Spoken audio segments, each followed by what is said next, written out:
Coming up on this episode of the Hockey Nuts, Steve and I get you caught up with all the action in the NHL Conference Finals. We'll break down both series. The World Championships are also underway, and we'll get you up to speed on what's been going on over there in Europe. We'll also take a look at the playoffs in the AHL, ECHL, and the Memorial Cup Tournament. We'll have all this, plus our picks of the week, coming up next.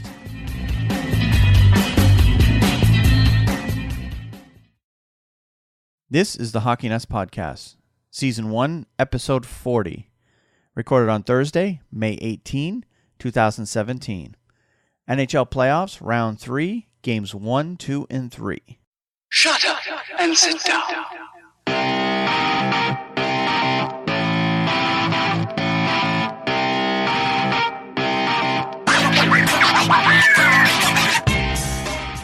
Hello and welcome to episode 40 of the Hockey Nuts Podcast. My name is Wayne. I'm here with Steve once again this week. How's it going today, Steve? Going great, Wayne. Good to be with you again. Talk about all things hockey.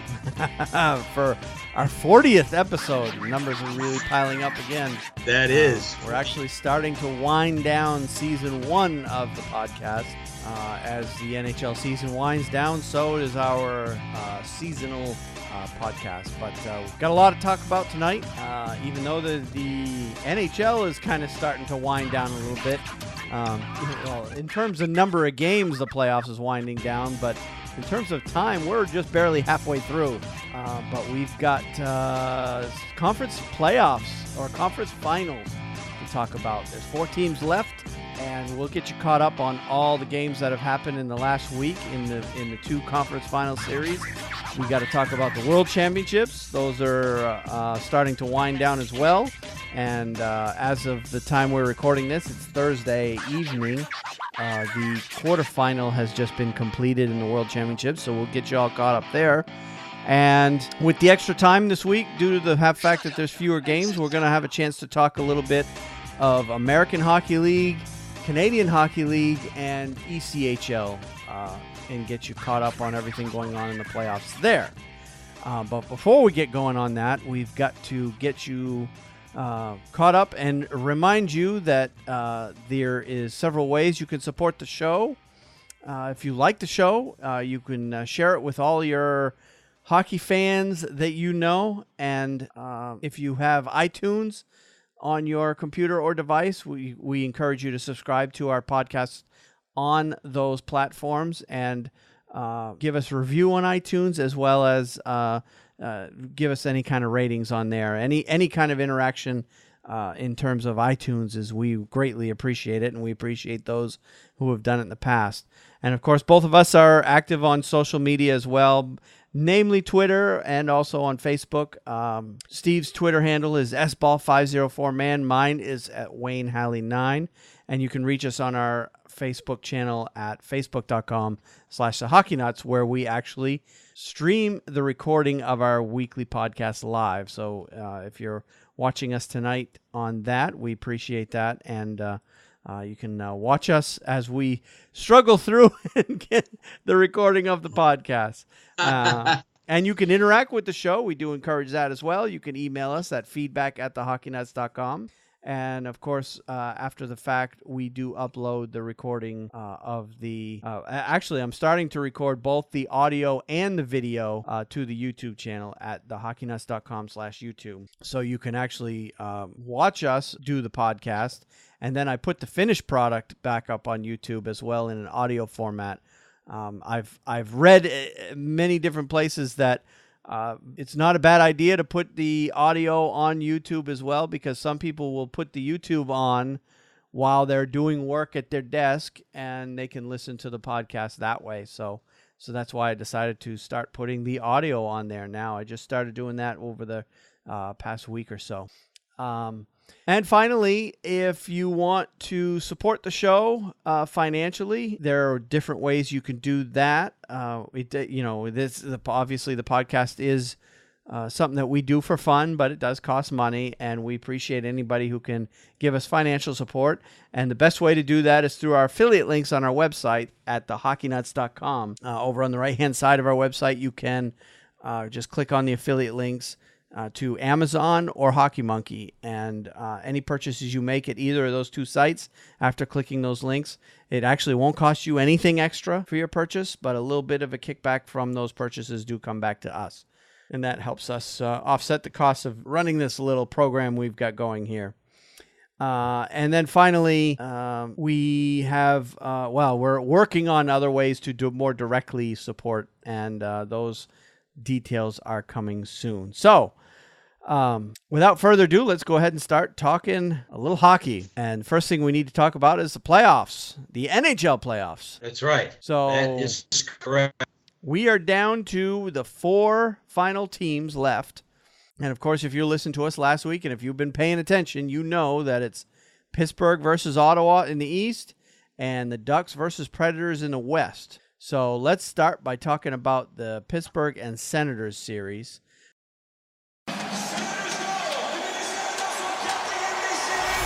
have been 4 goals scored in the first 2 games of this series. We've got 3 already tonight from one team. Oh, you think Matt Murray's thinking on that Pittsburgh bench, Jim? He better be ready. Patiently waiting for his chance to get into the playoffs. Maybe it's going to happen tonight. Here they come again. Zach Smith, wraparound, scores!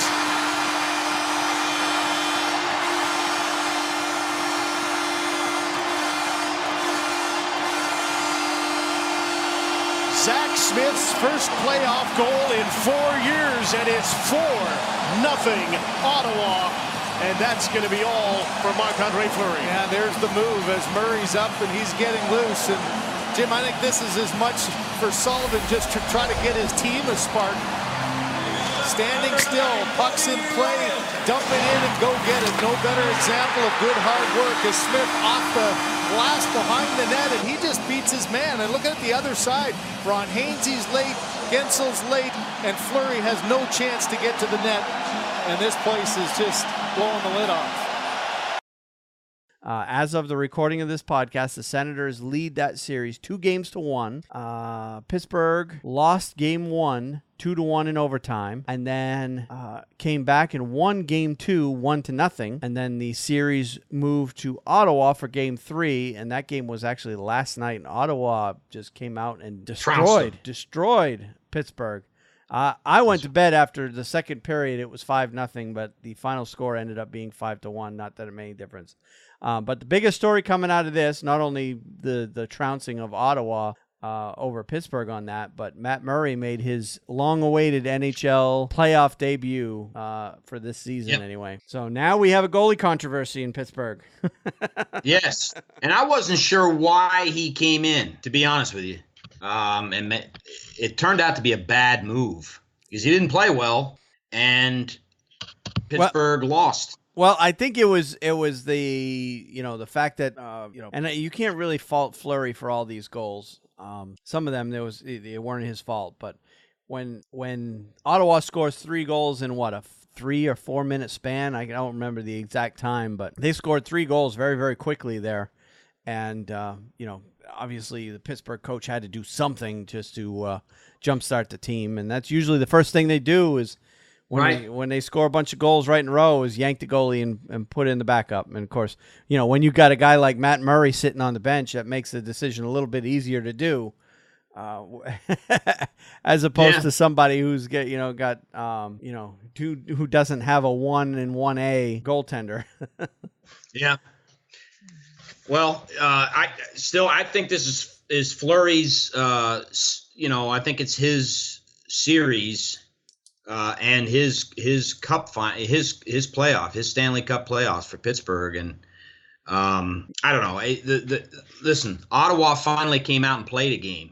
Yep. They finally came out and played a very, very good game as far as puck movement, and the puck was fine in the back of the net for them, and that hasn't happened really. I think they had one game against us where they scored some goals, but. They struggle to score, and and I even made the point. I was chatting online with a cousin of mine who's a Pittsburgh fan. He's been a Pittsburgh fan since the Mario Lemieux days, And one of the things I pointed out to him is I said, look, Pittsburgh lost game 1. And since the end of game 1, and of course this was before I went to bed and before Pittsburgh scored that one goal that they got, which, quite frankly just didn't mean much. But up until that point that I told him, I said, since the end of game 1, Pittsburgh has scored exactly 1 goal. That's got to be concerning. Oh, yeah. But, of course, now they've scored 2 goals since the end of game 1. Yeah. That 1 goal got them a win in game 2, but, when you're only scoring 1 goal, if Pittsburgh really only they've got 3 goals so far in 3 games in this series. That's right. So, and you've got all of that. All that talent that Pittsburgh has, and they're struggling. I don't care who you put in net for Pittsburgh. Yeah. If you're only scoring 3 goals in 3 games, right, your problem's not your goaltending. Right. No, that's a good point, Wayne. So you're right. And I think Pittsburgh's lucky to be in this series. It could very easily be 3-0 right now. It could be. Game 4 will be very important. So, Game 4 is Friday night, May 19th. Pittsburgh at Ottawa, and that's at 8 o'clock Eastern start. And, to say this is the pivotal game of the series is to be an understatement, because Pittsburgh wins, the series tied, going back to Pittsburgh. We got a whole new series. But if Ottawa wins... Pittsburgh's got a huge uphill climb if Ottawa wins. Yeah. And listen, I don't think for 1 second Pittsburgh isn't capable of coming back from being down 3-1. They can do it. They can turn it around. They've done it in playoff series before. So they need to win that game tomorrow night. But if they don't, they're going back to Pittsburgh. And they can start the fire going there, Yep. And so, if I'm Ottawa, I can't afford to lose a home game. Right. That's the way they really need to look at this. Is when we play at home, we have to win. Yep. And if Ottawa wins tomorrow night, then they're going to get another crack coming up. They'll get their 3rd home game in all likelihood. Yeah, that'll be game 6. And they better win that game. It's very much the type of thing where they pulled off a steal in Pittsburgh and got their 1 win, and now they need to follow through and win on home ice, because I'm telling you, if it gets to game 7, Pittsburgh is going to be heavily favored, and I'd love to know what the sports books say on a game 7 like that, but I guarantee the money's going to be on Pittsburgh. Yeah, of course. With Pittsburgh being the home team in that game, Ottawa, and that's all Ottawa has to do is the rest of the way they just got to win their 2 remaining home games, and they've got this series. So they've got it. So it should be interesting. I mean, this series is just got interesting all of a sudden, and a couple of the stories. Obviously, Erik Karlsson continues to play incredible hockey despite the reported injuries that he may or may not have.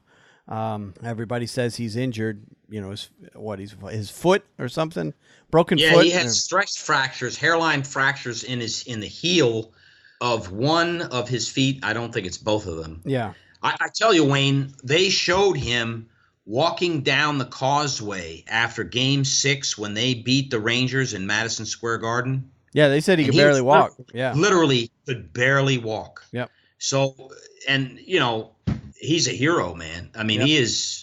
Sweden is just and Craig. They're watching us. Yeah, and Craig Anderson continues to play very inspired hockey despite everything he's been going through this season. So I mean, it's a great story Ottawa's got going on right now, and I think a good chunk of Canada's behind him. So this series is getting real good. I didn't think it was gonna be, but it's getting real good. Yeah. And let me ask you this. Let's focus on Pittsburgh for a minute. Who would you say? Let's say Pittsburgh goes on, and all of a sudden they pick it up and they go ahead and they win this series and they win the Stanley Cup. Who's the Conn Smythe? Oh man, isn't that a good one? That's a good question. I've been thinking about it. I think that's a to be determined. I think it's not going to be someone who's. It's not going to be based on a performance that's already happened. I think it's going to be based on a performance that will happen. Somebody will have to step up. You want me to say something? I don't think if you were to narrow it down to 2 or 3, I don't think Sidney Crosby's in that conversation. Yeah, lately, ever since he got hurt there in the last round, he hasn't been himself. I think Fleury's played very well up until last night. He's played very well. He's played good hockey. And Evgeny Malkin has played very, very well. Yep. And Phil Kessel has been yelling a lot at his teammates, but I don't you seen the story on him hollering at his teammates. Yeah. So Phil Kessel's been playing passionate hockey. I don't know. Of course he did score the one goal in the Game 2 win, but and demanded the puck. Yeah. Demanded the puck. Yep. Well, he backed it up. He put it in the net. They won. Yep. So you've got that storyline, and he was fired up again last night as well. So yeah, you can tell Phil's into it. That's for sure. Yeah. No, odds-on pick. If I picked right now, I'd say Evgeny Malkin has really has been their best player. I'd have to agree overall. Yeah, overall, early in the first round, I'd have said Crosby, but ever since he got his bell rung, he hasn't been the same. And I don't care what they say. And it makes me wonder how legitimate this whole concussion protocol is. Right. They're all trying to cover their own tracks and saying, "Oh yeah, no, he went through it and he passed and he's fine." But behind the scenes, we don't know exactly what's happening. And right. The NHL does not want their best player to be sitting out of the playoffs due to concussion. If the player says he's fine. Yep. But we all watch the games, and we know there's something, or at least it seems to me anyway, something's not right with Crosby. And oh, you're absolutely right. And Wayne, during the regular season, somebody gets their bell rung like Crosby did. You don't see him come back in a game, right. One game. Most of the time with that new concussion protocol, they're out 2, 3, 4, sometimes weeks. Yep. And it just seems like they threw Crosby right back in there. Yep. And I don't know. So I get interesting series. Yep, sure is. And speaking of concussions, I don't know if you follow the Players Tribune. It's basically I don't even know if they print the magazine. I don't know. I know there's an online. It's supposed to be a magazine. Players Tribune is what it's called. Mm-hmm. And all the articles are written by athletes. There are no writers. Okay. I've not watched that. And this week, Mark Savard, speaking of concussions, wrote an article, or it came out in the Players Tribune. Great article about, basically, he's talking about, what his life was like when dealing with the concussions he had back in 2011 when he was struggling. He missed a lot of time when he was with the Bruins due to concussions. And it's a scary article if you read it. If you get a chance to read it. The Players Tribune. I need to make a note of it, okay? The Players Tribune, and just look up the article from Mark Savard, and he talks about how he sat for days and weeks, basically at his house with the curtains drawn, the lights off, because any kind of bright light was painful to him. Any kind of loud sound was painful to him. He didn't want to talk to anybody. He didn't want lights. He couldn't even stand watching TV because the sound and the brightness from the TV was too painful. Wow. He said it was. Sounds like a 24-hour-a-day migraine headache is what it sounds like. Yeah, he said it was a very, very, very dark time in his life, and he doesn't wish that on his worst enemy. And it's an interesting article on what these guys go through when they get these severe concussions. So it's a good read if you want to get a player's point of view on what it's like to have one of these concussions. So anyway, let's get back on the light side of things.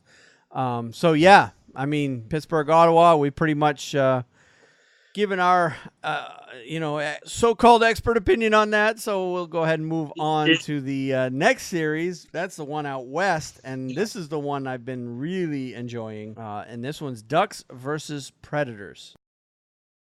Johansson with the puck. Now Ekholm. Johansson once again. Down low for Arvidsson. Johansson, Ekholm. Ryan Johansson, watched by Silverberg. Johansson, bottom of the circle. Takes the return pass. Back out to Ekholm. And then across to Yossi. Midway through this penalty. Shot by Ekholm, deflects wide. Johansson with the puck.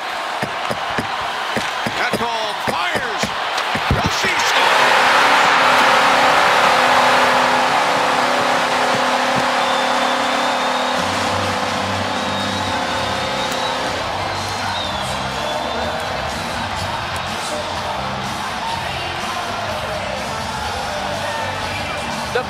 killers were out of gas for Anaheim. And when this shot is taken from the point, Gibson has no idea where the puck is. Here comes the shot. Gibson's looking to his right. Puck's off to the left. And that's where Roman Josi steps in and snaps it into the open net. Well, and this is the wear down effect. When you play a lot of the game in your own zone, when you need a big kill late in games, you just can't get it. Gibson had no idea where that puck was. Neither Kessler or Fowler could find it as well. And the Nashville Predators grabbed the lead off a bad penalty by Chris Wagner.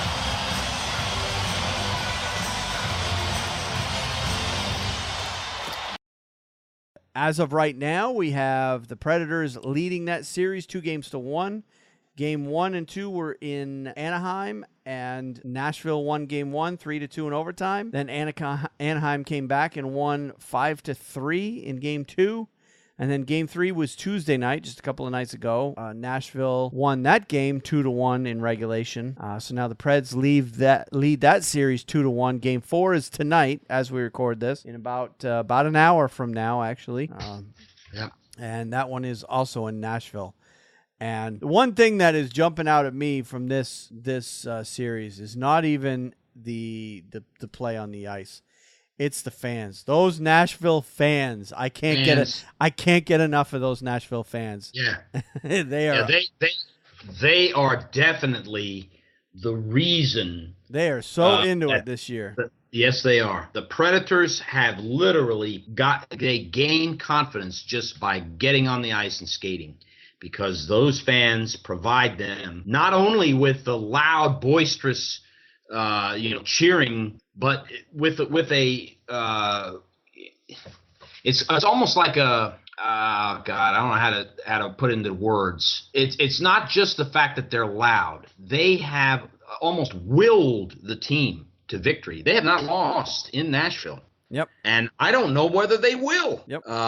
If I'm Anaheim, boy, I'm hating the fact that I lost that game in Anaheim. God, you cannot afford to lose on home ice against the Predators. No, because the fans, and it starts out. They've been bringing out basically a who's who list of country music stars to do the national anthem for every game. Starting, it started with didn't Carrie Underwood do the opening the first game in Nashville, the playoffs? Did she do the first one? Yes, I think so. Yeah, she did. She hasn't done one since then, has she? No, she hasn't. But they've been rolling out like the most recent one was Keith Urban, who's a huge star in the country music genre. I mean, it's been one huge star after another doing the national anthem for Nashville. So, right. So I'm almost, you almost anticipate, all right, who are they going to bring out tonight to do the national anthem? So, very true. And of course, as we all know, Carrie Underwood is Captain Mike Fisher's wife. So obviously she's at every game anyway. So she's probably making calls to all of her buddies there in country music, say, hey, come on.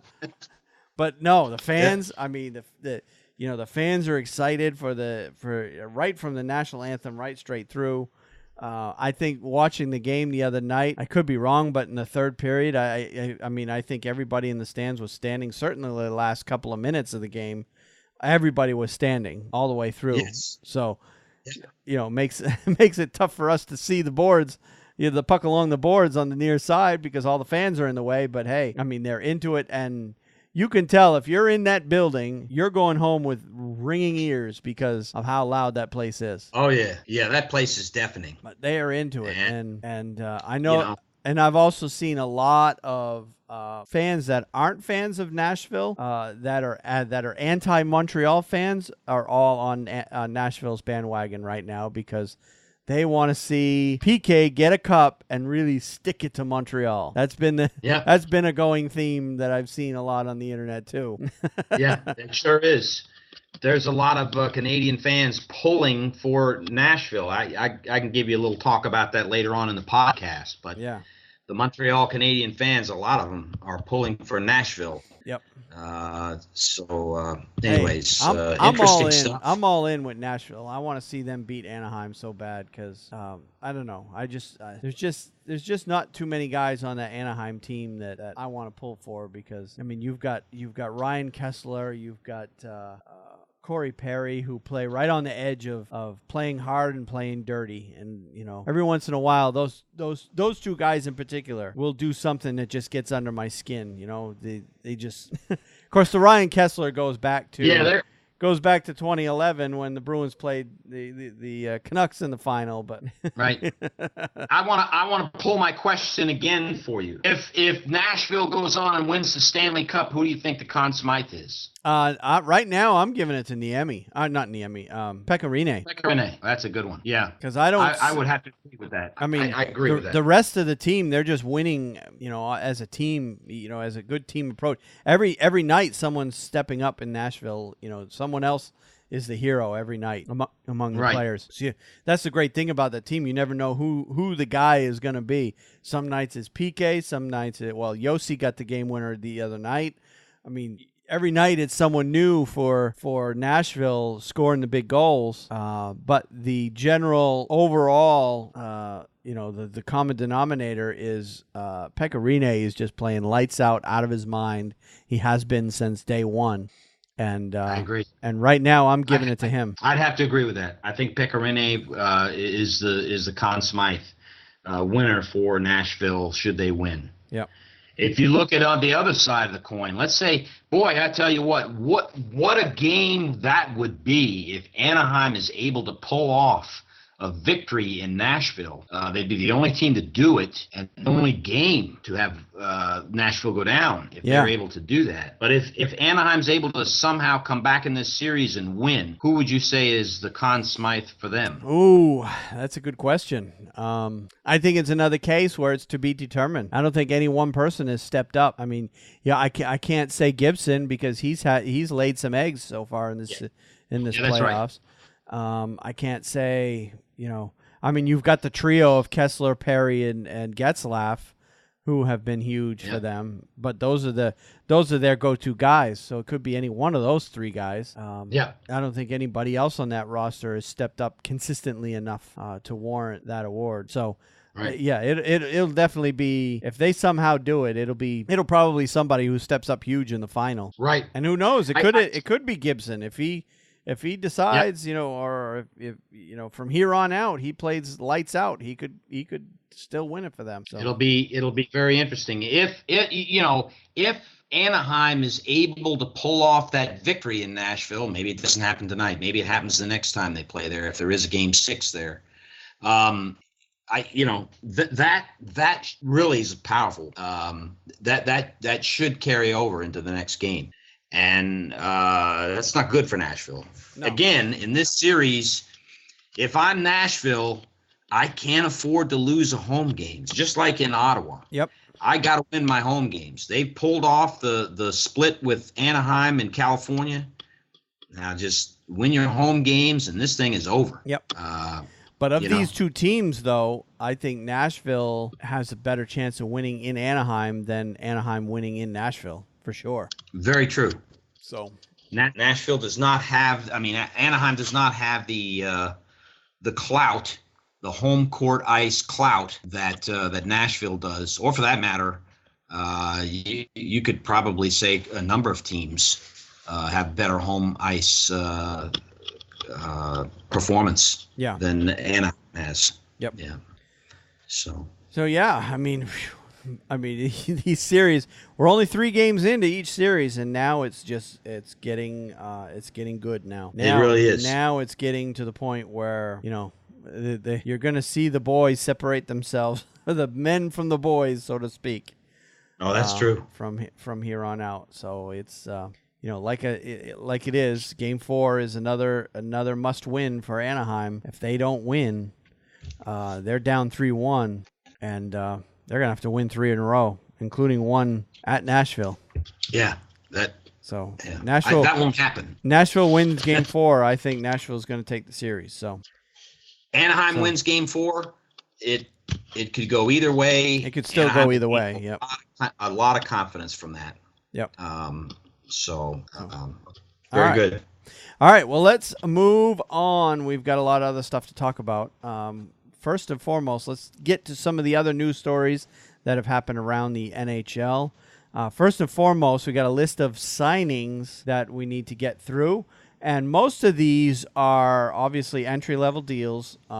Most of these guys aren't going to be playing for their teams until the fall because the American Hockey League even is starting to wind down. They're down to their Final Four, so most of those teams are done playing. But we've got a bunch of Europeans this week that have signed. This list that I'm about to go through, most of these guys are from Finland or Sweden, so they're signing on with various NHL teams. So first and foremost, back on the 12th, Andrei Mironov, defenseman, signed out of Dynamo Moscow, signed with the Colorado Avalanche. So I believe that was a KHL signing there. Yeah. Jesper Bratt, forward from Sweden, played for AIK, is now playing for the New Jersey Devils. Sami Niku, defenseman, played for JYP. I'm not familiar with that team. And he will now be playing for the Winnipeg Jets. Victor Edstall, forward out of HV71, out of the Swedish League, is now signed with the Nashville Predators. And I believe none of these guys are they're not even eligible to play for the NHL team. So like this case, this Victor Edstall, I don't think he can play for the Predators now if he wanted to, because I think the rosters are locked in. Okay.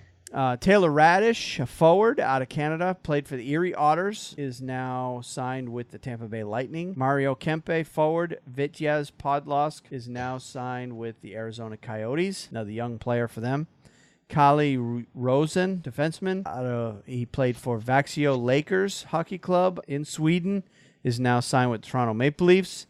And another Maple Leafs signee, Andreas Borgman, defenseman from HV71, again playing for the Maple Leafs.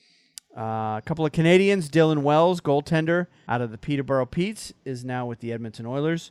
Josh Mahura, defenseman, was with the Regina Pats and now plays for the Anaheim Ducks. And finally, John Nyberg, defenseman out of Frölunda Hockey Club in Sweden, is now signed with the Dallas Stars. So again, most of those guys are all going to be, obviously, most of these guys will be, probably at the very least, will be at rookie camp in the summer and will be at training camp in the fall, and we'll all be competing for jobs on the team. Some of these will make it. Some of them will end up in the AHL next season. All right, as for other signings, the San Jose Sharks signed forward Melker Karlsson and Jonas Donskoy on Friday. Karlsson signed a 3-year contract, and Donskoy signed a 2-year contract. Financial terms were not released, but TSN reported Karlsson's contract is worth $6 million, an average annual value of $2 million a year, and Donskoy's is worth $3.8 million with an average annual value of $1.9. Each could have been they were restricted free agents coming up this summer. Karlsson, who's 26, had 22 points in 67 games with the Sharks this season. He tied for 5th on the Sharks in goals, tied for 1st with 2 shorthanded goals, and ranked 3rd among San Jose forwards with 59 blocked shots.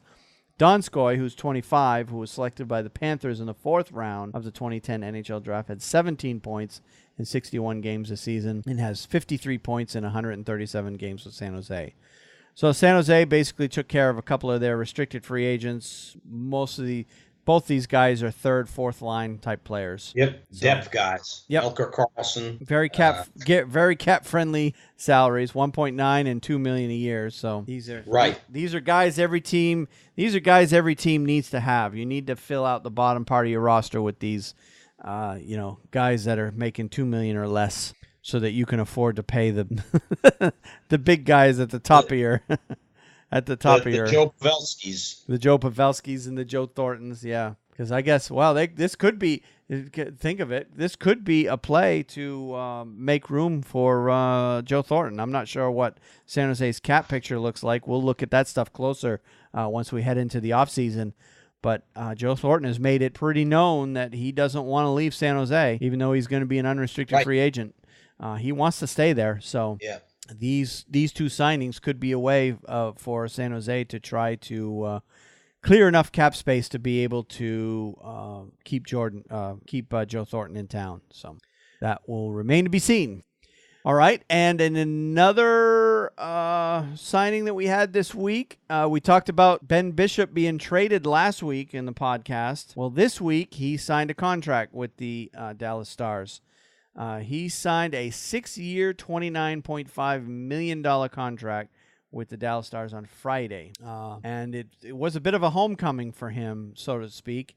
Back in the 2004-05 season, Bishop, who's actually originally from Denver, played for the Texas of the North American Hockey League, which is a junior league.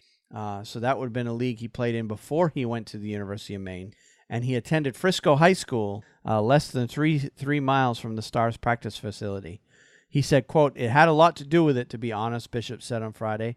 "Now it's about going where you think you have a chance to win in a good city. And Dallas has both of that. Having a familiarity with the city and actually playing there with the Tornado before and knowing how good of a city it is and how good the fans are, it made it an easy decision to want to sign there." Bishop, who was acquired in a trade with the Kings on Tuesday for a 4th-round pick in the 2017 NHL draft, could have become an unrestricted free agent on July 1st. His new contract is worth $4.92 million annually. He is 148, 80, and 25 in 270 NHL games with the Lightning, Kings, Ottawa Senators, and St. Louis Blues, and has a .910 save percentage and 2.54 goals against average in 39 games this past season. Let's see. Antti Niemi and Kari Lehtinen were the Stars goaltenders last season. Lehtinen was 22, 25, and 7 with 2.85 goals against average and .902 save percentage. And Niemi was 12, 12, and 4 with a .330 goals against average and .892 save percentage. Wow, those numbers are not good by today's standards. The Stars will have to move or buy out one of the goalies in the offseason and likely will expose both of them in the NHL expansion draft that will supply the Vegas Golden Knights with their players. So it looks like Dallas is all in as far as Ben Bishop and their starter. Dallas is all in there. My personal opinion, which doesn't carry much weight at all, Wayne, but my personal opinion on this one, okay? They're going to want Niemi backing him up. You think so? That's my personal opinion. I think so. Niemi was there for that first Cup victory in Chicago. To me, I think he's younger than Kari Lehtinen, too. Yeah, I think you're right. So my personal feeling is that if they're going to let a guy go or somebody's going to be picked, Kari Lehtinen is the guy. And I think Niemi stays. Well, it would make sense. I don't know that Vegas would be interested in either one of those guys. Yeah. Niemi more. Yeah, neither one are guys that are going to be carrying an NHL franchise, on their backs anymore. Mm-hmm. Well, Niemi is certainly going to cost less on the salary cap end of things, but Ben Bishop also did make a comment, something to the effect, and I'm paraphrasing, that he's looking forward to playing with Kari Lehtinen, and I think they attend the same goalie camp in the summertime, so they know each other. Oh, okay. And he made some sort of comment that he's looking forward to playing on the same team as Kari Lehtinen going forward. So that led me to believe that Dallas is going to be looking to get rid of Niemi, but I don't know. Obviously, if they're going to sign Ben Bishop, they're not going to leave him exposed in the expansion drafts. Niemi and Lehtinen are going to be available to Vegas. Will Vegas pick one of those two? That remains to be seen. We don't know. I would think, like you are, I would think they would go with somebody who's a little bit younger with a little bit more upside than those two.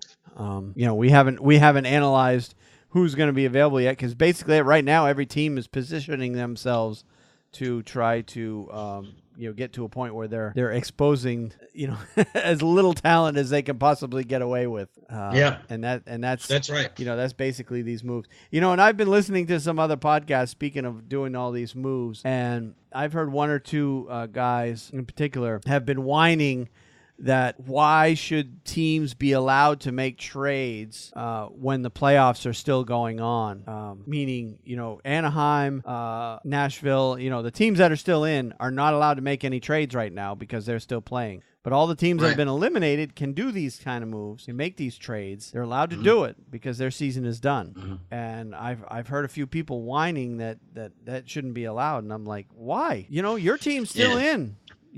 Yeah. Your team is still playing. Your team still has a chance to win the cup. These teams that didn't win the cup, why not let them do it? Right. They're all trying to get better too. So I personally don't have a problem with all these teams making trades, even though there's the playoffs is still going on. Go for it. Do what you can to make your team better. But apparently not everybody agrees. So, okay, well, that's all I have for transactions, unless you came across something that I didn't know about. No, you nailed it on the head. As I said, there's not as much going on this week. Okay. When we talked before the show started, it's starting to quiet down. That's for sure.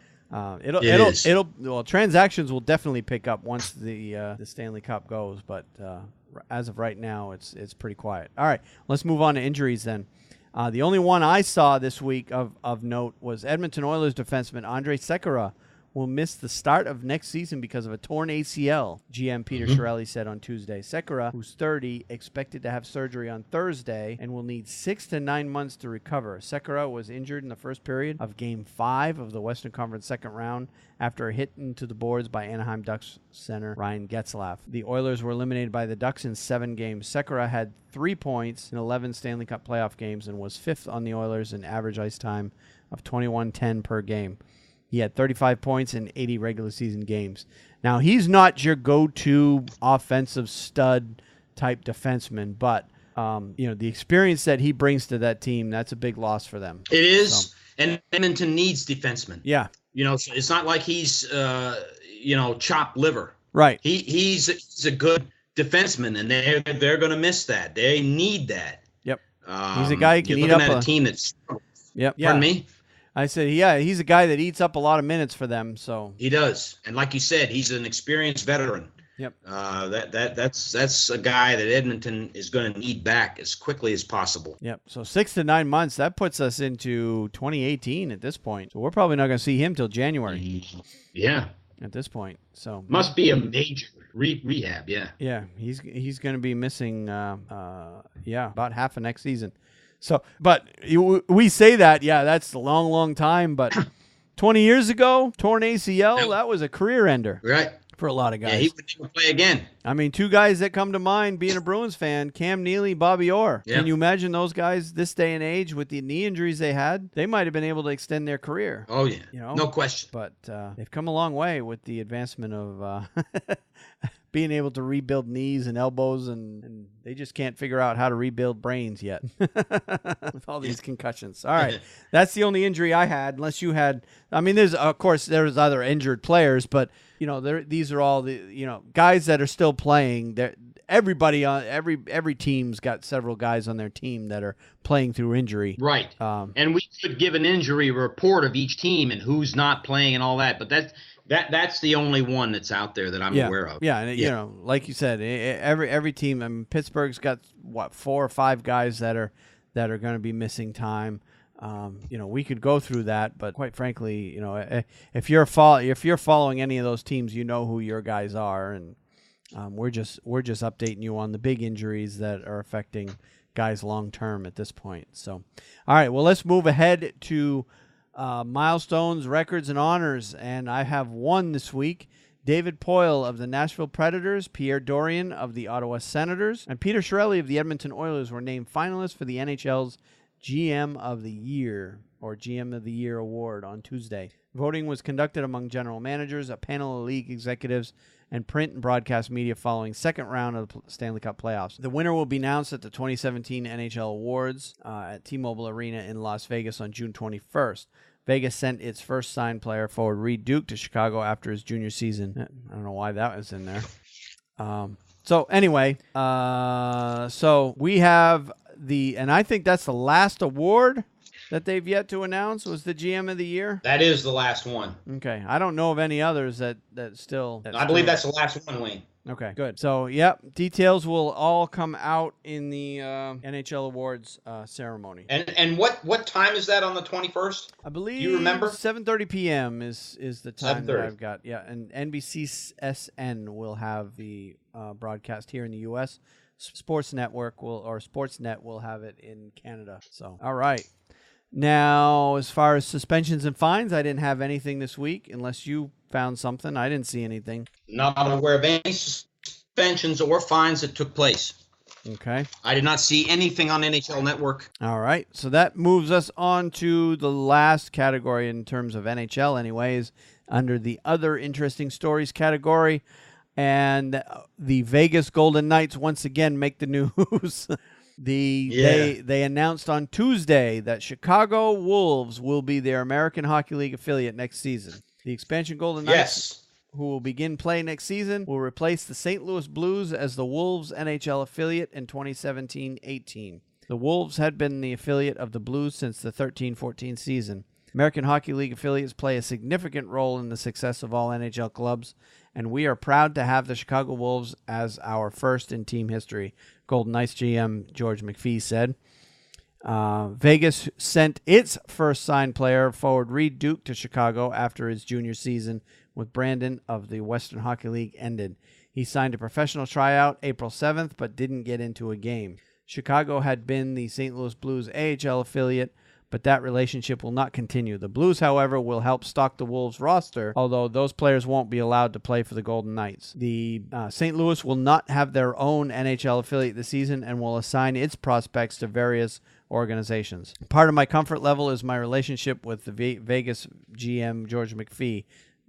St. Louis GM Doug Armstrong said on Tuesday. He and I have talked extensively on the benefits of this relationship. I think it's really competitive advantage for Vegas and us to join forces.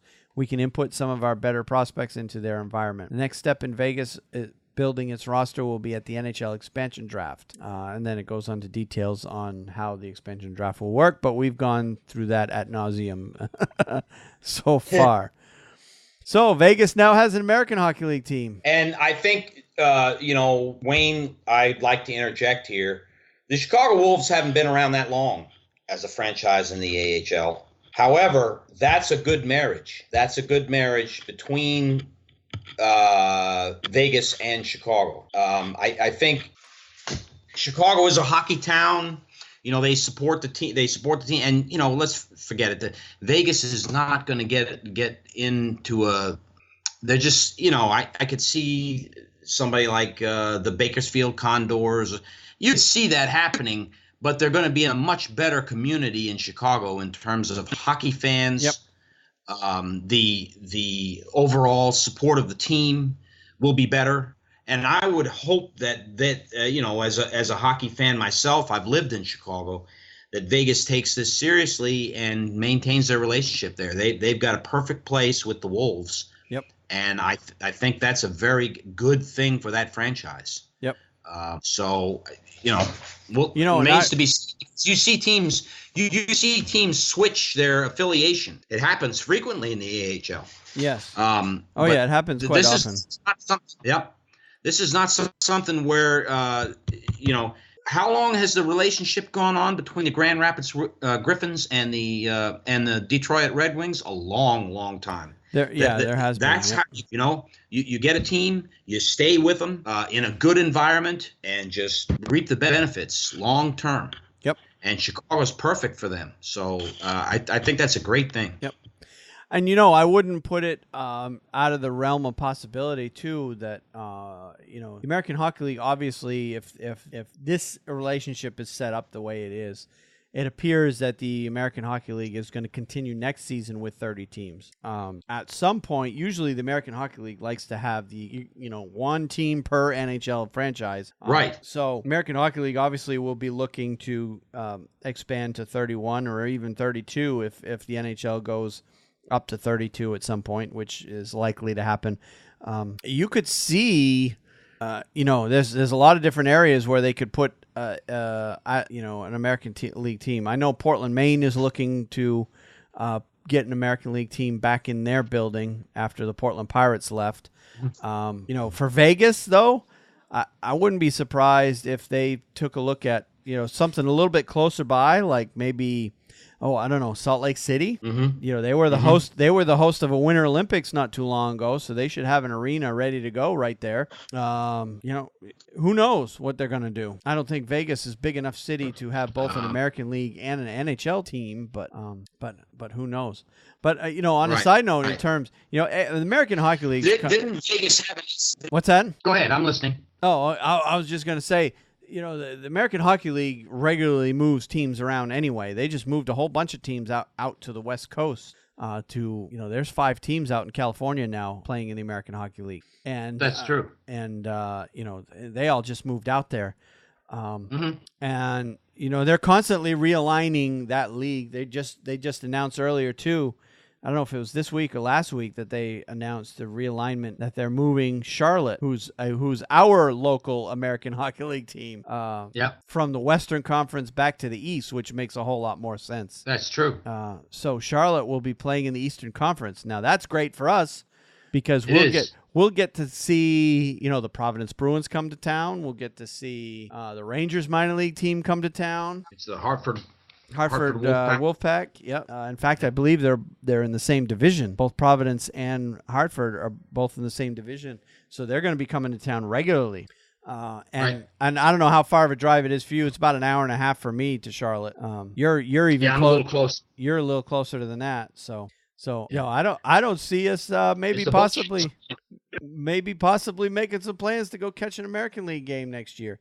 I really had no interest in going down there this year because all the teams that they were playing are all from the West. So I think it'll help draw more fans to Charlotte by having them in the East. I agree. Many moons ago, the Checkers used to be affiliated with the New York Rangers.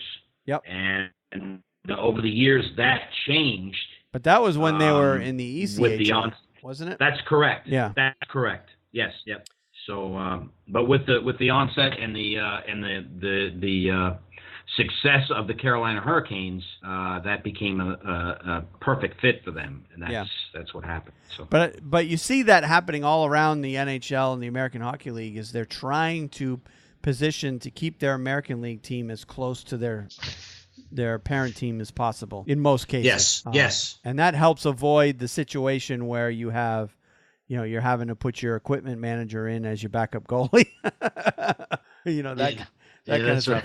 By keeping your American League teams close. So, Carolina's got Charlotte right down the road, and that's why I wouldn't put it out of the possibility for Vegas to look to Salt Lake or some, another city, maybe even Denver, because there's no American League teams anywhere among the mountain states. So, I'm not as familiar with the geography of it as you are, Wayne. Yeah. But I can tell you that I'm gonna stick to my guns on that one. They should cling as strongly as they can at this point to the Chicago Wolves.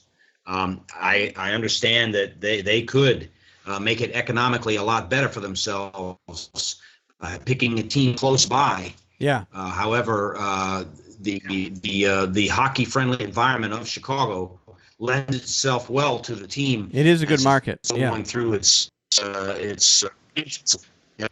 Yep. It is a very good market. I have to agree there. Okay. Well, enough about that for the moment. Let's head on to the NHL or the HockeyNuts.com power ranking for the week. And, of course, we're down to 4 teams. And I think it's your turn. So where's your 1 through 4 this week? Wayne, I got to tell you, okay, I looked at yours and I thought that it was your turn this week. But I'm just going to say it like this: the 4 that you picked is what I would have said. Well, we're certainly in agreement. So yeah. And I'm going to say number 4 is Ottawa. Yep. Number 3 is the Anaheim Ducks. Yep. Number 2 is the Pittsburgh Penguins. Yep. And it's just almost impossible not to have the Nashville Predators as the number 1 team in the power rankings on the Hockey Nuts this week. Yep, I would agree. Their fans are just willing them, it seems, through this Western Conference final. I look forward to watching their games. I really do. Yep. Oh yeah, it's going to be a lot of fun. Okay, well, let's move on then. We've got the World Championships to talk about, and a lot has happened since we last recorded. Of course, they were only, halfway through the preliminary round when we recorded last week. Well, they have since completed the preliminary round, and they've completed the quarterfinal round. So USA ended up winning the Group A preliminary round with a 6-1 record, 18 points overall. Russia was number 2, Sweden was number 3, Germany was number 4. So those 4 teams advanced on to the elimination round. Latvia, Denmark, Slovakia, and Italy were all eliminated out of Group A. In Group B, Canada ended up winning with a 6-0-1, or 6 wins and an overtime loss, so they didn't lose any games in regulation. They ended up winning the Group B with 19 points. Switzerland finished second, the Czechs finished third, and Finland finished fourth in Group B. And eliminated were France, Norway, Belarus, and Slovenia out of the Group B. So Slovenia ended up with only 1 point in the whole tournament. Well, so did Italy. So.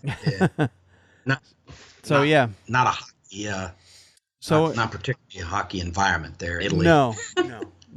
They got a couple of players, but that's it. Certainly not enough to compete against the Canadas and the Russians of the world. That's right. So you have the 8 teams move on to the elimination rounds, and of course you have the crossover games. So the first crossover game was earlier. Actually the quarterfinal games were all earlier today. They were at 9:15 this morning. They started play, and they went straight through. The last game started at 1:15 this afternoon, because of course all games are being played over in Europe. USA played Finland in the quarterfinal round, and Finland came out on top 2-0 in that game. So USA, just like that, is eliminated from the World Championship. It's a one-and-done situation in the World Championship once you get to the elimination rounds. And then in the second game, Russia defeated Czechoslovakia 3-0. Canada squeaked by Germany 2-1. Germany always makes it tough, no matter who they play. And then Sweden knocked out Switzerland 3-1. And I presume, I didn't see the game or the highlights because I was working all day today, that Henrik was probably in net for Sweden in that game. Yes, he is. Yep. I did not watch that game, but he is the goaltender for the Swedish team. Yep. Swedish national team. So that sets up a fantastic semifinal. I don't know. When are the games? Saturday. The semifinal games are Saturday. The first game's at 8:15. That pits Canada against Russia in the first semifinal game at 8:15 in the morning on Saturday, and I believe that game can be seen on NHL Network. And the second semifinal game is the All Scandinavia semifinal. Sweden versus Finland, and that game is at 12:15 Eastern on Saturday. So get out your pickled herring and your and your well, I don't know what the name of that is, Grolschmeist or whatever that stuff is they eat with the salmon eggs or whatever. Get it out and get ready to eat and watch the game. But that is that's setting up a very entertaining semifinal games. Because Canada and Russia don't like each other, and Sweden and Finland certainly don't like each other. So, it's going to be a fun thing to watch. I see Canada and Sweden coming out of the semifinal, but it's one and done. Anything can happen. That's right. And one and done. USA was playing very, very well. They were obviously they won the preliminary round or the Group A. And they only, 31 goals for, 14 goals against. They were looking really, really good. And then, they laid a goose egg today. So just like that, they got knocked out. So disappointing finish for the Americans, but very disappointing finish for the Americans. Yeah, go ahead. I'm not as familiar with the record on the World Cup stage, but I know the United States is not done. That's not in terms of the men. That's not. They don't do as well in that tournament. And I don't know the record overall, but I know that we fare a lot better in the World Juniors. Yeah, and the reason being is with the World Juniors, you're getting the best kids in the country, regardless, of that age group. The big problem with the World Championships, even though it's any age group, anybody can play.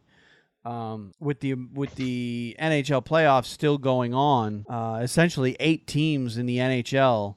That's a big pool of players that the Americans, the Russians, the Canadians, quite frankly, the Swedes, the Finns, and the Czechs lose out on a lot of those players because their commitment is to their NHL team. Right. So, and quite frankly, Americans don't really care about the World Championships.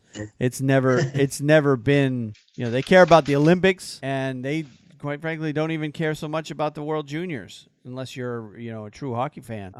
Americans only care about the Olympics when it comes to international play, and that's about it. And It's true. And right now, it's looking like we're not even sending our best players to that, so it should be interesting. But it's going to be two good semifinal games. If you want to watch some hockey Saturday morning and you're not working, unfortunately, I'm working, so I won't be able to see them. But that's going to be two good games right there: Canada, Russia, Sweden, Finland, all starting at 8:15 in the morning, Saturday morning. So you could watch 4 games on Saturday. Well, no, it'll only be 3 games. You watch the 2 semifinal games and then the NHL game later in the evening. And man, triple header of good hockey right there. Great hockey. So good. Well, let's move on then. And this week we haven't talked a whole lot about the Canadian Hockey League, which is the junior leagues up there in Canada. I can tell you the Canadian Hockey League would be the Canadian version of the NCAA basketball. I guess is probably the closest equivalent here in the U.S. I don't know about you, but I think that's, the Canadian Hockey League playoffs and the Memorial Cup tournament, I think is Canada's version of the Final Four. The way the Final Four is popular here in the U.S., it's that and more in Canada. I agree. And all of the Canadian Hockey League playoffs have ended. So basically what happens in the Canadian Hockey League, there's 3 leagues. You got the Western Hockey League, the Ontario Hockey League, and the Quebec Major Junior Hockey League. All separate leagues that have their own playoff. And then at the end of all that, the 3 teams that win each individual league move on to the Memorial Cup tournament, and then they insert a 4th team into the Memorial Cup tournament, which is the city who hosts the Memorial Cup, and that changes from year to year. So this year, out of the Western Hockey League, the Seattle Thunderbirds won that league, so they get to advance into the Memorial Cup. In the Ontario Hockey League, the Erie Otters won the Ontario Hockey League and advance on. And then in the Quebec Major Junior Hockey League, the St. John Sea Dogs advance on to the Memorial Cup. And then, of course, the host is the Windsor Spitfires. So that sets up your 4 teams for the Memorial Cup tournament. And it would be their version of our equivalent to that would be the Final Four, the basketball NCAA Final Four. But in hockey would be the Frozen Four, obviously. The best under 21-year-old players in Canada, essentially, are playing in this tournament. And on a personal note, the St. John Sea Dogs, I have been inside their arena. I haven't seen a game there, but I have been inside their arena. Wow. It was before St. John had a junior team there. I think they had an American League team there at the time. But I took my son to a hockey tournament in St. John, New Brunswick. Of course, we lived in Maine at the time, so it was only about a 4-hour drive for us from where we lived to St. John, New Brunswick. But we went to a tournament. We spent the weekend there, and we went and popped into the arena to take a look at it. And it was nothing going on at the time, but yeah, I have been in that arena. Nice little arena. Yeah, that's neat. Yep. Never been up into the Maritime area. But yeah, it's a small arena. It would be equivalent to like an American Hockey League arena if you've been in any of those. So, but yeah, it's a nice little arena they've got there in St. John. And everything in St. John right there in downtown is all connected by underground tunnels, so you can go from the arena to all the way to your hotel on the other side of the downtown area and never go outdoors. It's great. It's nice in the wintertime for sure. It's good. So yeah, so we got the Memorial Cup tournament coming up, and the games actually start tonight, I believe, the 18th. Today's the 18th? Mm-hmm. No, I'm sorry. Game 1 is tomorrow night, May 19th, 7 p.m. And that first game is the St. John Sea Dogs against the Windsor Spitfires. Okay, and that's a one and done? No, what they do is they play a round-robin format. So every team plays every team once. Mm-hmm. And then they have, if they need to, they have a tiebreaker, and then a semifinal, and then a championship final. Okay. So they play each other, they do the round robin, and then the team that comes out on top of that round robin advances all the way to the championship final. And then the second and third place team would be the semifinal. And if 2 teams tied for that third place, that's where that tiebreaker would come into play. So it's kind of a weird format, but it's essentially how they do it. There's There's no more than 9 games total in this Memorial Cup Championship. That's very interesting. But everybody in Canada is into it. I mean, they really do get into this tournament. This is a huge thing up there. So I wish more people would be into it down here. But you can, if you are in the States, you can watch. The NHL Network is playing all games of this tournament. I think that's great. Some of them on tape delay, but they will be showing all the games. Some live, some tape delay, but you will get to see them all. And I'll probably try to watch as many as I can. I got a crazy work schedule this week, so I don't know how many I'm going to catch. we've got a big week visit on Monday morning, and we're all working extra hard and extra weird hours to try to get ready for that. So probably after Monday, I'll be able to get caught up on all that stuff. But between now and Monday, I probably won't be watching much hockey at all. All right, well, let's move on to the American Hockey League. I want to talk about that one going on a little bit. And they are also in the middle of their playoffs, and they're actually a little bit behind the NHL. Yep.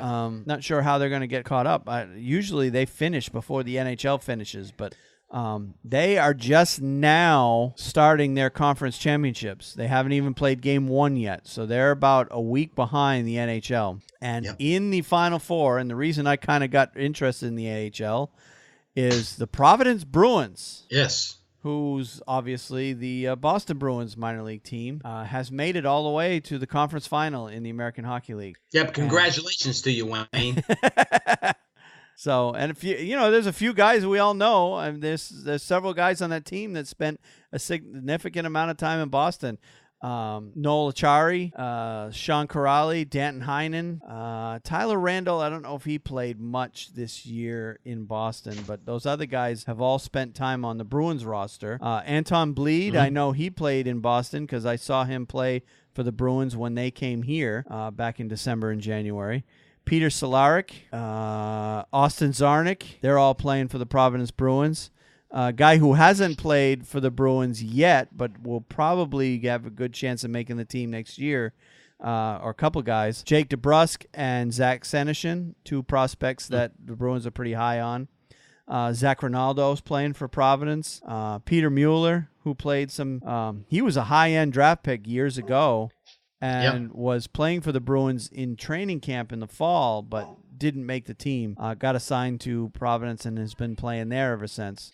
Tommy Cross, who played in the playoffs for the Bruins, he's back with Providence. Jeremy Lauzon, another high-end prospect that has yet to play in Boston, but will get his shot next year. Zane McIntyre, who got some time in Boston, is playing for Providence. So, yeah, a lot of the Bruins prospects and some guys that have played a lot of time with Boston are playing with the Bruins now during this playoff run.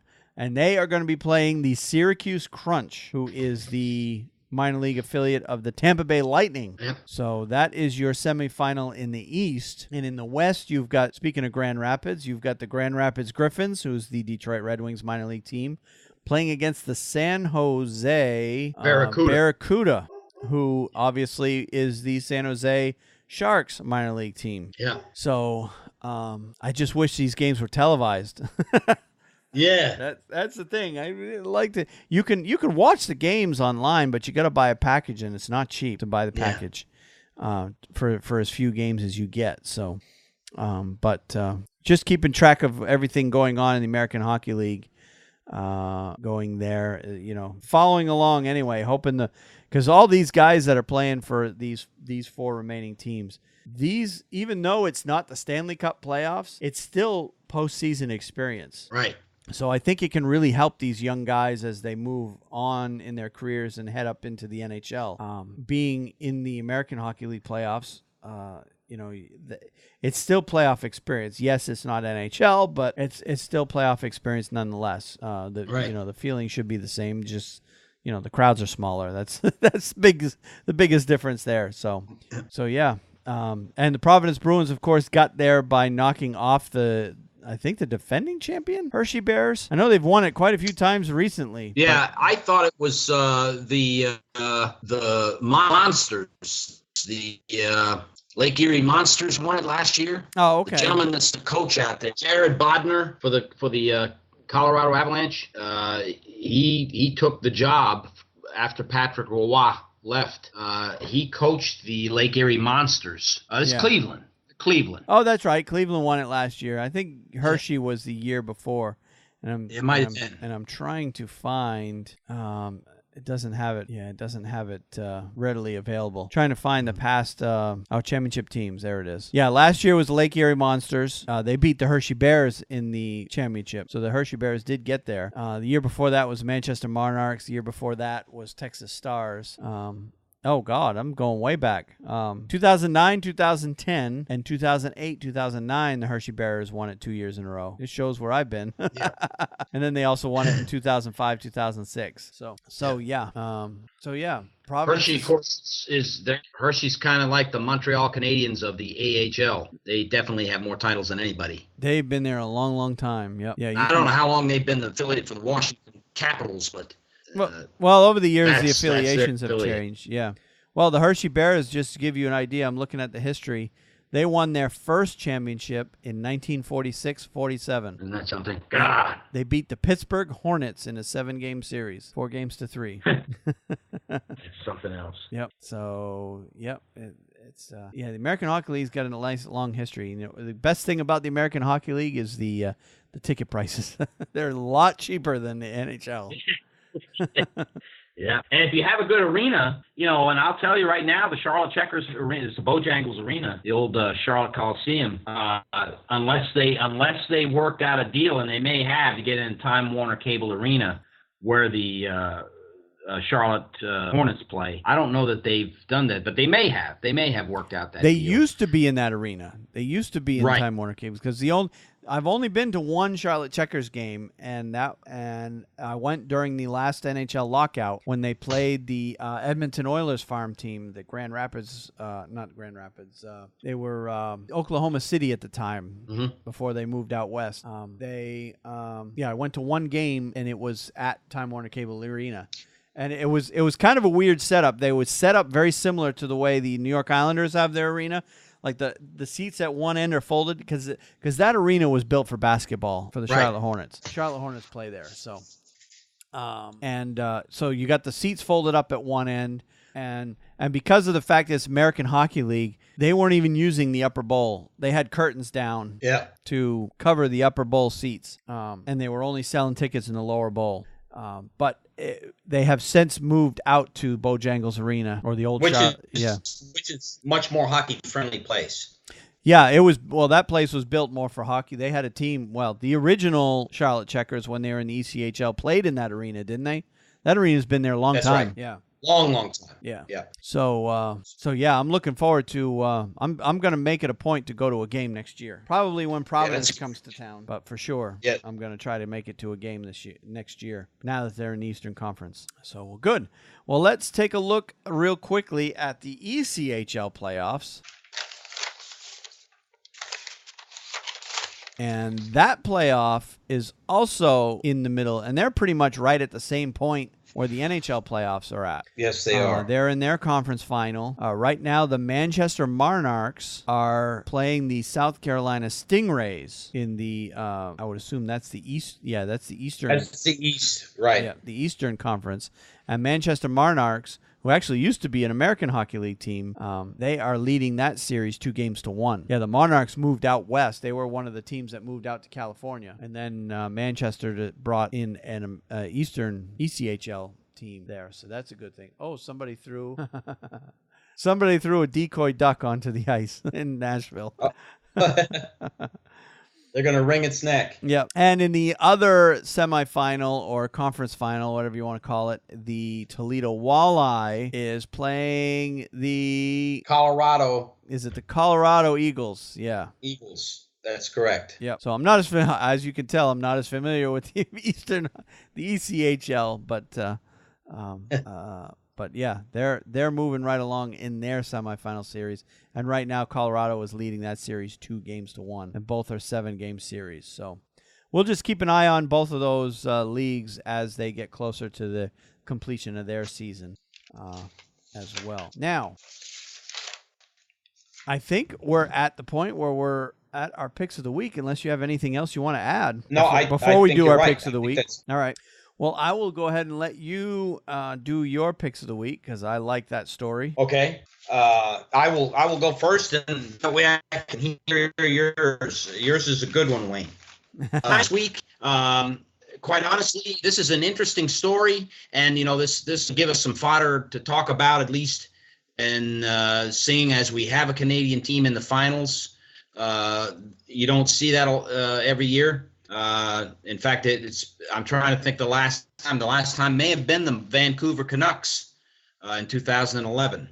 But my story is Prime Minister Justin Trudeau urges Canada to root for the Senators. And Justin Trudeau, of course, is the new Canadian Prime Minister, and he apparently is a big hockey fan. He is a Montreal Canadian fan. Of course he is. The story goes, that doesn't lend itself well with you or me, right? Justin Trudeau has hopped aboard the Ottawa Senators bandwagon. Trudeau, Canada's Prime Minister and a diehard Montreal Canadiens fan, is rooting for the Senators as the last remaining Canadian team. He believes his constituents should do the same. I think all Canadians will, quoting here, I think all Canadians will be rooting for the final Canadian team in the Stanley Cup playoffs, Trudeau said last Friday at a news conference in Brampton, Ontario. We're all happy to support Ottawa right now, and even Torontonians and Montrealers can agree on this particular one. 5 of the NHL's 7 Canadian teams made the playoffs this year, including the Canadiens and the Toronto Maple Leafs. But only the Senators and Edmonton Oilers advanced past the first round. The Senators advanced to the conference finals with a 6-game win against the New York Rangers in the Eastern Conference second round. However, the Oilers were eliminated by the Anaheim Ducks in 7 games in the Western Conference second round. After the Canadiens were eliminated by the Rangers, many of their fans began rooting for the Nashville Predators. Former Canadiens defenseman P.K. Subban and his teammates have advanced to play the Ducks in the Western Conference Finals. But even if his pro-Senators message doesn't spread, the team appreciates the Prime Minister's support. And that brought up for me an interesting point. You and I think, have talked about this before on previous, maybe a podcast or so. And that is, most of the time when a Canadian team wins and gets to this point, and particularly if they make the Stanley Cup, you've got an entire country pulling for them most of the time. And that now Ottawa, I mean, I've been to Canada since I was a kid. My family, both my mom and dad, were Canadian.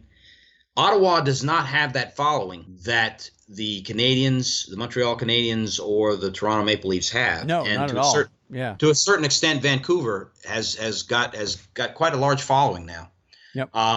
But I could see that, being hockey is so popular in Canada that they're going to get quite a few fans behind them pulling for them, and that makes it difficult, especially on a team like Pittsburgh, who has to go up there to Ottawa. Everybody knows who they are, and it's either the defending Stanley Cup champions, of course. Anyone from the homeland in Canada is going to want to see their team win. Yep. And it's true. Some people in the greater Montreal area are probably pulling for Nashville, Miss P.K. Subban, but I think we'll get very strong support from the country of Canada for Ottawa. I don't know what you think about that, but that's how it is. There's almost a frenzy. If they make the Stanley Cup Finals, it will be very, very watched in that country. Well, they watch the Stanley Cup Final regardless of who's playing, just because it's their game. But the Senators, because they're a relatively new team, we want to call them expansion team, even though it was 20-some years ago that they were expansion team. But yeah, and I think the big thing right now going on in Canada is the fact that it's been so long since they've won a Stanley Cup. I mean, right. A Canadian-based team. It's been so long since they've had a Stanley Cup parade in a Canadian city that right now Canadians are just want somebody to win a championship in Canada. And since Ottawa is a relatively new team, have a smaller fan base than probably any of the other Canadian cities, yeah, I would agree that the general sentiment around Canada is everybody's pulling for the Sens to win. And they can very well do it. I mean, they're doing they're giving Pittsburgh a run for their money. They obviously took care of business against New York and Boston. Right.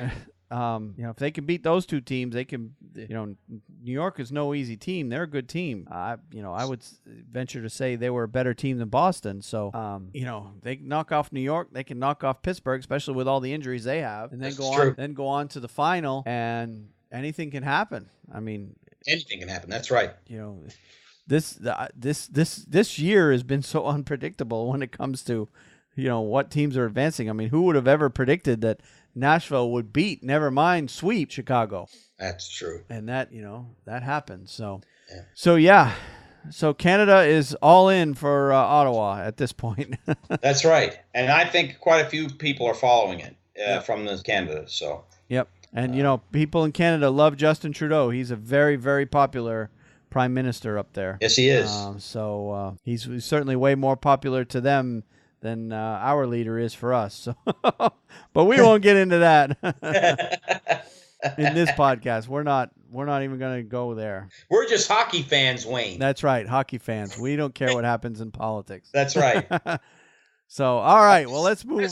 Unless Donald Trump shows up at Madison Square Garden wearing a Rangers hat, and then I will say, I commend the commander-in-chief. Yeah. That will happen on this podcast. I just don't think he's much of a hockey fan. Yeah. I've never heard him even, I know he's a sports fan, but I think he's more football, basketball, that kind of stuff. So. Yeah, he could be.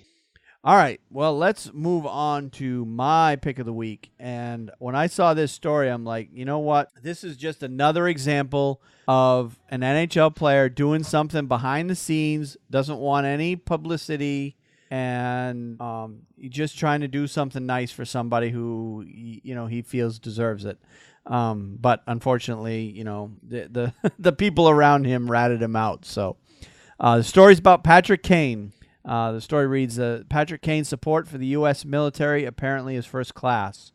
The Chicago Blackhawks forward gave up his first-class seat on a recent flight, allowing a uniformed serviceman to move up from coach to sit in his spot instead. American Airlines flight attendant Terry Truss, who described the interaction on Twitter with a picture with Kane, said he approached her before takeoff to offer to switch seats with the military member.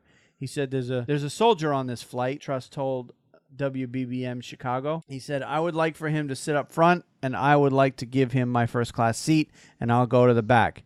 And, of course, the flight attendant said, are you sure? He said, yes. And I was like, perfect, great opportunity. Truss, who is from Columbus, Ohio, told the radio station the serviceman appreciated the gesture and went back to thank Kane during the flight. He said the Blackhawks forward was awesome. So that is great. Great story. Obviously, Patrick Kane had no intention of having this get out, but first class move from him to absolutely to thank a soldier. That's absolutely that's a great story. The NHL we're fortunate. We're fans of the best league in professional sports. Yep. That's the way it is right now. And hockey players care. Yep. And so it makes it even better when you see things like this and you hear about these type things. It's a blessing. I'm very privileged and thankful to be an NHL hockey fan. Yep. Yep, absolutely. So when I saw that story, I'm like, wow, that's a nice move on his part. And I've never been, quite frankly, I've never been much of a Kane fan, because he plays on the evil empire, the Blackhawks. But good move on his part anyway. Yes, sir. He didn't have to do that, and he did. So I think we're done for this week. I think we've reached the end of the podcast, Wayne, but it was a good one. Yep. We're running out of hockey to talk about, which actually makes me excited because coming up very shortly, right after the season, in fact, we've got an expansion draft. We've got a amateur draft, or the annual draft that we with the new kids coming in. And, of course, right after that, you've got the free agents going on July 1st. Yeah, July 1st is free agent day. And, of course, in amongst all of that, you've got the NHL awards. So even though the season's winding down, there's still a ton of stuff to do before we wind down for the summer. So that's right. We're going to continue a weekly podcast right up through probably the first week or two of free agency, and then we will be taking a break on the podcast. We'll still be doing every couple of weeks. We'll still be doing episodes, but we won't be doing weekly during the latter half of July and pretty much all of August. So, all right. Well, I'd like to remind everybody that you can interact with the show. You can reach me on Twitter. I'm at WayneHalley9. Steve is at SBall504man. You can email the show directly at feedback@thehockeynuts.com. You can reach us through our Facebook page at facebook.com/thehockeynuts. And our YouTube channel is thehockeynuts.com/YouTube. And if you want to support the show, you can share our show with everybody you know that's a hockey fan. Obviously, anybody not a hockey fan wouldn't be interested in listening to us gab away, but but hockey fans will definitely be interested. If you are at all involved with iTunes, we appreciate any interaction you can give us there. That'll help us rise up the rankings. Subscribing to our show there, as well as reviewing and rating the show, we would greatly appreciate that. You can financially support us by using our affiliate links to Amazon.com and HockeyMonkey.com, and we appreciate that as well. Now, you can find our show at various different places around the podcasting space. You can reach us on iTunes, of course, Stitcher, SoundCloud, iHeartRadio, TuneIn Radio, Google Play Music, Player.fm, and, of course, any other Android or Apple app that you may be using to get your hockey podcast. You can listen to our podcast directly at a couple of different places on the website. First and foremost, thehockeywriters.com is a great website to go for all kinds of hockey content.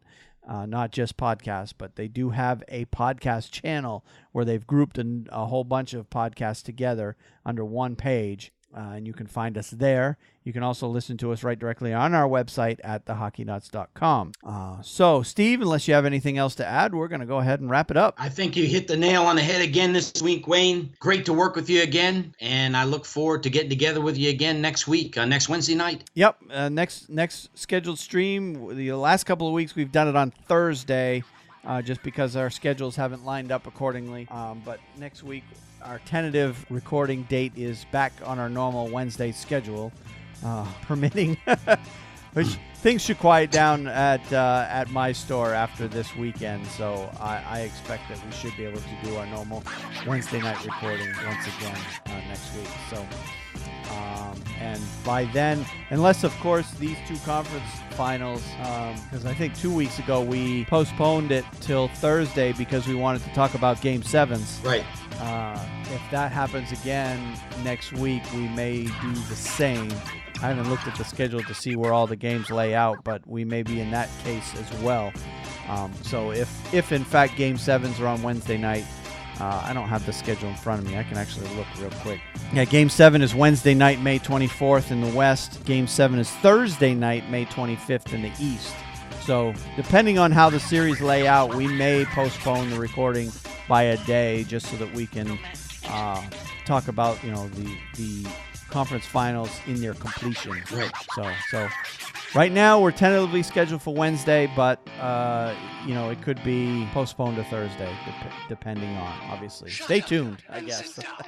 Yes. And actually, the best place to stay tuned would be right on Twitter, because I keep everybody updated on my Twitter. If you follow me on Twitter, I will basically be updating everyone when we do decide to record. So with that, we'll go ahead and end the show. And until next week, we'll see you later. You have a good night, Wayne. Yep, have a good week.